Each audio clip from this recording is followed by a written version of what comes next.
नमस्कार दोस्तों, स्वागत है आप सबका फिनशाला के इस नए वीडियो पर। हम बात कर रहे हैं करेंसी डेरिवेटिव एग्जामिनेशन की एनआईएसएम सीरीज 1। हम हैं चैप्टर नंबर 4 पे, जो कि है स्ट्रैटेजी यूजिंग करेंसी फ्यूचर्स। तो देखिए, अगर आप इस चैनल पे नए आए हैं तो मैं आपको एक चीज बता देता हूँ। यहाँ पर हम बात करते हैं चैप्टर वाइज 10-10 क्वेश्चन सॉल्व करने की, हर एनआईएसएम एग्जामिनेशन की। तो अगर आप यहाँ पर नए आए हो तो आपको एक और चीज आपको पता होनी चाहिए कि हमने ऑलरेडी इक्विटी डेरिवेटिव्स पूरा सॉल्व कर चुके हैं। म्यूचुअल फंड डिस्ट्रीब्यूटर एग्जामिनेशन भी हम पूरा सॉल्व कर चुके हैं। तो इसीलिए अगर आप इस चैनल को लाइक और सब्सक्राइब कर लेते हैं तो आपको सारे नोटिफिकेशन मिलते रहेंगे आपके इनबॉक्स पर। तो चलिए स्टार्ट करते हैं चैप्टर नंबर 4। क्वेश्चन नंबर 1 है चैप्टर नंबर 4 का। Dash participants have real exposure to foreign currency risk on account of their risk on account of their underlying business, and their objective is to remove FX risk using currency futures। तो देखिए दोस्तों, मैंने आपको पहले ही बताया है तीन type के मार्केट पार्टिसिपेंट होते हैं: हेजर, आर्बिट्रेजर और स्पेकुलेटर। स्पेकुलेटर रिस्क लेता है, आर्बिट्राइजर रिस्क फ्री प्रॉफिट पे काम करता है। लेकिन एकमात्र हेजर है जिसको रिस्क को कंट्रोल करना है या रिमूव करना है। तो इसलिए यहां पर आंसर होगा option number B, hedgers. Question number 2। A shoe exporter from India buys all its raw material domestically. तो सबसे पहले ये एक्सपोर्टर है and sells all its goods to Europe. Assume he has shipped an order of euro 1 million for which payment will be received after 3 months. During this 3-month credit period, shoe exporter is carrying। सबसे पहले आपको यहाँ पे समझना है, आपका procurement India से हो रहा है और आप यूरोप में सेल कर रहे हो। तो क्या यहाँ पर कहीं पर भी डॉलर आया? बिल्कुल भी डॉलर नहीं आया। तो ऑप्शन नंबर 3 तो हो ही नहीं सकता, क्योंकि बार बार यूएसडी आ रहा है। यहाँ पर कह रहा है risk of INR price movement. मैंने आपको पहले ही बताया है, करेंसी की खुद की वैल्यू नहीं होती, उसको कोई ना कोई सामने में ऑपोजिट करेंसी लगती है। तो जब वो यूरोप में कोई गुड्स को एक्सपोर्ट करेगा तो यूरोप में जब यूरो की प्राइसेस अप या डाउन होगी, उससे उसका रिस्क बनेगा। तो यहां पर होगा आपका answer option number B, risk of euro INR price movement, क्योंकि उसको आईएनआर में भी काम पड़ रहा है और उसको यूरो में भी काम पड़ रहा है। तो इस तरीके से आपको समझना होगा ताकि आप आसानी से इस क्वेश्चन को आंसर कर सकें। Question number 3। Speculators are those market participants who. तो जैसा मैंने आपको प्रीवियस क्वेश्चन में कहा कि स्पेकुलेटर रिस्क लेता है, तो चलिए एक एक करके आंसर्स को देखते हैं। Does not have real exposure to foreign currency risk. अगर उनका फॉरेन करेंसी में रिस्क होगा तो वो हेजिंग करेंगे, तो ये सही दिख रहा है। Assume FX risk by taking. Assume risk यानी वो रिस्क ले रहे हैं और मार्केट के डायरेक्शन को प्रिडिक्ट करने की कोशिश कर रहे हैं। Hope to make returns by taking the price risk. तो आप देख सकते हो ये तीनों ही आंसर सही हैं, तो इसका आंसर होगा डी, यानी all of the above. Question number 4. A high net worth individual in India is keen to invest in gold with a view of rising gold prices against USD. He invested via ETF gold contract, which are exchange traded and priced in INR. After 3 months of investment in ETF, gold prices appreciated by 15% against USD, while ETF appreciated only by 10%. This low appreciation of ETF was because of dash। तो देखिए, इस question को मुझे आपको थोड़ा समझाना पड़ेगा। मैं आपको यहाँ पर क्लियरली बताता हूँ या इसको आपको कैसे अप्रोच करना है। इन्होंने क्या किया है, गोल्ड में इन्वेस्ट किया है। क्यों इन्वेस्ट किया है कि गोल्ड यूएसडी टर्म्स में बढ़ेगा। लेकिन उन्होंने इन्वेस्ट किया कहाँ है? उन्होंने इन्वेस्ट किया है गोल्ड ईटीएफ में, जिसकी करेंसी क्या है? करेंसी है आईएनआर। अब इन्होंने देखा कि गोल्ड का यूएसडी 15% रिटर्न दिया है, लेकिन ईटीएफ ने मात्र 10% रिटर्न दिया है। ऐसा क्यों? तो ऐसा इसलिए है कि एक टेम्पलेट है जो आपको समझनी पड़ेगी। वो टेम्पलेट कहती है कि अगर आपने गोल्ड में इन्वेस्ट किया और गोल्ड 15% बढ़ा, यानी फॉरेन करेंसी के टर्म में ये 15% बढ़ा, लेकिन आपको इंपैक्ट आया जब आपने वो पैसे को इंडियन करेंसी में देखा, तो आपको इंपैक्ट आया कि ये सिर्फ 10% बढ़ा है। यानी कि जो इन्वेस्टमेंट की वैल्यू, एसेट की वैल्यू फॉरेन में बढ़ी है, इंडिया में नहीं बढ़ी। इसका मतलब हमें कन्वर्जन के टाइम पे कम पैसे मिले।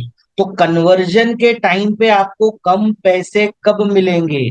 जब डॉलर की वैल्यू बढ़ जाएगी या डॉलर की वैल्यू घट जाएगी? हमें तब मिलेंगे जब डॉलर की वैल्यू घट जाएगी। अब आप देखिए यहां पर हो क्या रहा है, 15% बढ़ा, 10% का इंपैक्ट आया, यानी हमें जो डॉलर मिल रहा है, डॉलर की कीमत 5% से घट रही है अप्रोक्स। तो ये जो 5% से घट रही है, इसके कारण अब इसका आंसर कैसे आएगा वो देख लीजिए। याद रखिएगा डॉलर की कीमत 5% से घटी है। यहां पर लिखा है 5% एप्रिसिएशन इन यूएसडी, जो कि है नहीं। इंटरेस्ट रेट पैरिटी का कॉन्सेप्ट है नहीं।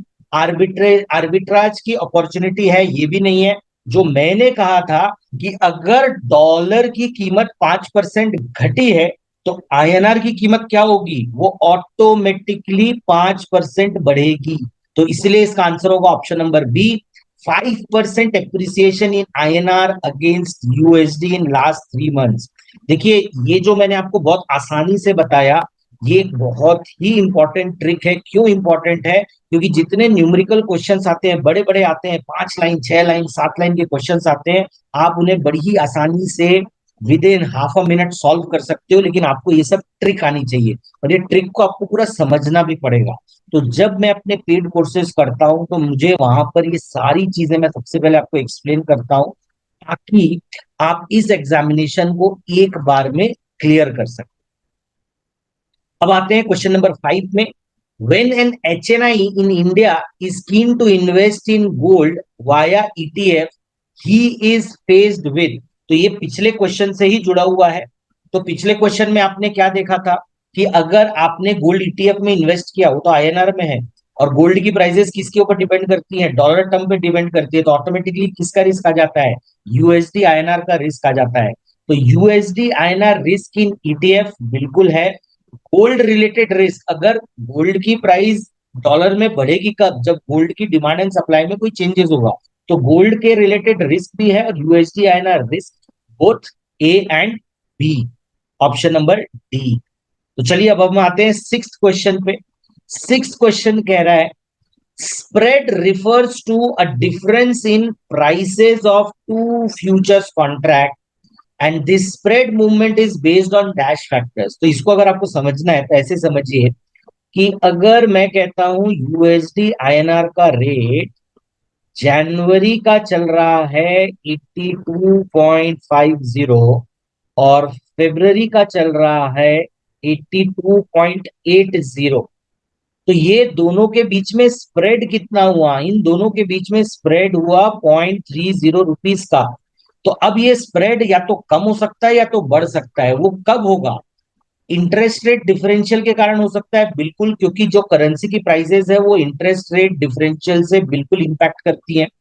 अगर बैंकिंग में लिक्विडिटी आई, तो अब कब आ रही है, कौन से महीने में आ रही है, वो भी इंपॉर्टेंट है, ये भी है। मॉनेटरी पॉलिसी डिसीजन यानी रेपो, रिवर्स रेपो, और जब सीआरआर का डिसीजन बैंक्स लेते हैं, तो उसका डायरेक्ट इंपैक्ट किस पे पड़ता है? उसका डायरेक्ट इंपैक्ट पड़ता है करेंसी पे। इसलिए यहां पर आंसर होगा all of the above. Question number 7 पे आते हैं। The objective of hedger is to reduce the volatility in uncertain future cash flow by locking in future currency rates. State this is true or false. तो याद रखिए, मैं बार बार कह रहा हूं, आर्बिट्राजर रिस्क फ्री प्रॉफिट करना चाहता है, स्पेकुलेटर रिस्क लेके डायरेक्शन से प्रॉफिट कमाना चाहता है, हेजर प्राइस लॉक करना चाहता है, अपने रिस्क को कम करना चाहता है। तो यहाँ पे हेजर की बात हो रही है और प्राइस ब्लॉकिंग की बात हो रही है, इसलिए आंसर होगा ट्रू। अब आते हैं इस क्वेश्चन पे, क्वेश्चन नंबर 8 पे। A trader has a view that INR में अप्रिशिएट इन नेक्स्ट 6 मंथ्स। अगर आईएनआर अप्रिशिएट करेगा, तो याद रखिए ये यूएसडी आईएनआर, आईएनआर का भाव नहीं होता है, डॉलर का भाव होता है। तो अगर आईएनआर को अप्रिशिएट करना है तो डॉलर को घटना पड़ेगा। अब इसके लिए उन्होंने क्या किया, ही शॉर्ट्स 100 कॉन्ट्रैक्ट, यानी उन्होंने इसको सेल कर दिया। कितने कॉन्ट्रैक्ट? 100 कॉन्ट्रैक्ट। ठीक है। प्राइस क्या थी? 67.5। जैसा उन्होंने सोचा था, एक्सपायरी के टाइम पे भाव नीचे आ गए। तो अगर आप कोई भी चीज को 67.5 पे बेचोगे और 64.5 पे खरीदोगे, तो आपका प्रॉफिट एंड लॉस क्या होगा? आपको प्रॉफिट होगा। कितने का प्रॉफिट होगा? आपको 3 रुपए का प्रॉफिट होगा। लेकिन ये जो 3 रुपए का प्रॉफिट है, किस पे हो रहा है? $1 पे हो रहा है। आपके लॉट साइज कितने का होता है? $1000 का होता है। और आपके पास में कितने लॉट है? आपके पास में आपके पास में है लॉट 100। तो इसका जो आंसर होगा वो होगा 3 लाख। यहां पर आपको कैलकुलेशन भी दिया है, 3 into 100 into 1000। याद रखिए, नॉर्मली एग्जामिनेशन में ये नहीं देगा, आपको सिर्फ ये दिया हुआ रहेगा। ये ये और आपको यहां से कैलकुलेट करना है कि क्या है। तो देखिए मैंने क्या किया, ध्यान से देखिएगा। मैंने सबसे पहले यहाँ पे लिख दिया प्रॉफिट। तो आप कभी भी बी और डी में कंफ्यूज नहीं होगे। बी और डी दोनों का ही आंसर 3 लाख है, लेकिन एक प्रॉफिट है एक लॉस है। तो जैसे आपको पता चल गया प्रॉफिट है, तो आपके ये दोनों ऑटोमेटिकली कट गए। देखिए जो एमसीक्यू होता है वो एलिमिनेशन से बहुत इजी हो जाता है। तो लॉस तो हो नहीं सकता, क्योंकि आपने ऊपर में बेचा है और नीचे में खरीद रहे हो। प्रॉफिट है 3,000 का या 3 लाख का, अब आपको यही डिसाइड करना होता है। तो देखिए अगर ये सब आपको पता होगा तो आप आसानी से इस एग्जामिनेशन को क्लियर कर सकते हो। Question number 9, exchange traded currency futures contract are standard contract which are settled in cash without delivery of currency। Currency के कॉन्ट्रैक्ट में आपको करेंसी कभी भी नहीं मिलेगी। एक्सपायरी के दिन आपके रेट्स ऑटोमेटिकली सेटल हो जाएंगे। प्रॉफिट में आपको पैसा मिल जाएगा, अगर लॉस में तो आपको पैसा देना पड़ेगा। इसलिए इसका आंसर क्या होगा? ट्रू। तो चलिए अब हम आते हैं क्वेश्चन नंबर 10 पे। Dash is a long short position in futures on different underline, ये इंपॉर्टेंट है, currency pairs both typically have the same maturity. यानी यहां पर क्या हो रहा है, सपोज 25 अप्रैल को यूएसडी आईएनआर भी एक्सपायर कर रहा है, और 25 अप्रैल को यूरो आईएनआर भी एक्सपायर कर रहा है। आपने इसे बाई किया और इसे सेल किया, तो इसे कहा जाता है long short position. Underline different है, लेकिन मेच्योरिटी दोनों की सेम है, तो आप दोनों को पकड़ के रखोगे। अगर डॉलर ऊपर जाता है और यूरो नीचे आता है, तो आपको दोनों तरफ प्रॉफिट होगा। डॉलर तेजी से ऊपर जाता है, यूरो धीरे धीरे ऊपर जाता है, तो भी प्रॉफिट होगा। अगर डॉलर तेजी से ऊपर जाता है, लेकिन उससे भी ज्यादा तेजी से यूरो नीचे आ जाता है, ठीक है, तब आप देखोगे फिर भी आपको प्रॉफिट होगा। तो क्या होता है, आप जब देखोगे कि ये जो स्प्रेड ट्रेडिंग होती है, ये कैसी हो रही है, ये इंटर करेंसी स्प्रेड ट्रेड हो रही है। ठीक है। तो आपको ये इस चीज को आपको ध्यान पे रखना है। तो देखिए ये था आपका क्वेश्चन नंबर 10। चैप्टर नंबर 4 था। उम्मीद करता हूं कि आपको ये जो न्यूमेरिकल वाले पार्ट है समझ में आ रहे हैं। अगर आपको नहीं समझ में आता है तो आप क्वेश्चंस कीजिए कमेंट बॉक्स पर। जितना बन पड़ेगा मैं उसको आंसर करने की कोशिश करूंगा। तो चलिए मैं आपसे मिलता हूं चैप्टर नंबर 5 पे। लेकिन मैंने यहाँ पर अपना काम कर दिया है, अब आप अपना काम कीजिए और इस चैनल को लाइक और सब्सक्राइब और शेयर जरूर।